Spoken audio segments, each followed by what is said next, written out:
Atasha Mulak, bigla na lang nawala sa Itbulaga. Babalik pa kaya? Alamin natin yan mula kay Cynthia.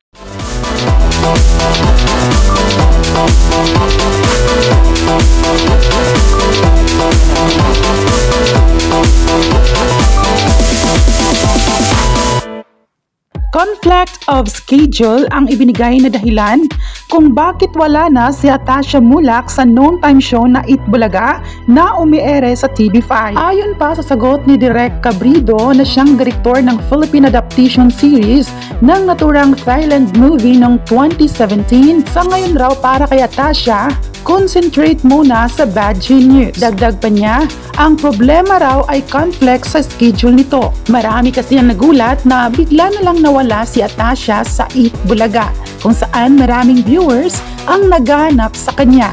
Dito na rin kasi siya nakabuo ng supporters. Pagkatapos ba ng Bad Genius, ay babalik si Atasha sa Itbulaga. Ayon pa sa sagot ni Direk, di niya daw masasagot kung babalik after ng Bad Genius. Ang tama ang pagkakatanda ay noong Marso inilaunch si Atasha bilang lead star ng nasabing series at mapapanood ito sa streaming platform na Viva One Soon. Maraming nakitaan sa sayaw ni Atasha at partner niya sa series na si Jairus Aquino na mapapanood sa YouTube na ilang oras pa lang ay na-post ay may 27,000 views na.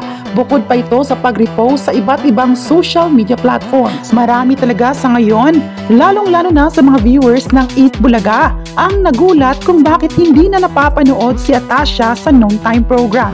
Dahilan nga ba ito na pag-isipan ng netizens kung lilipat ng network or lilipat ng noontime program, o yan yung mga sagot na gustong masagot ng mga viewer. Ayon pa ng isang fan ni Atasha, sana raw ay mapapanood muli si Atasha sa noontime program.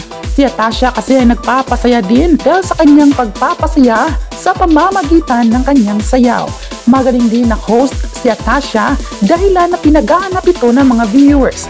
Ayon pa ng netizen, hanggang ngayon ay proud pa rin sila sa dedikasyon ni Atasha sa noontime program. Nakita kasi nila ang positive good vibes na ibinigay nito sa programa. Abang-abang na lang kung babalik na siya sa noontime program. Kayo, ano ang masabi niyo na biglang nawala si Atasha sa noontime program na Itbulaga? I-comment na kung proud ba kayo sa kanya bilang host at huwag kalimutang i-subscribe ang ating YouTube channel.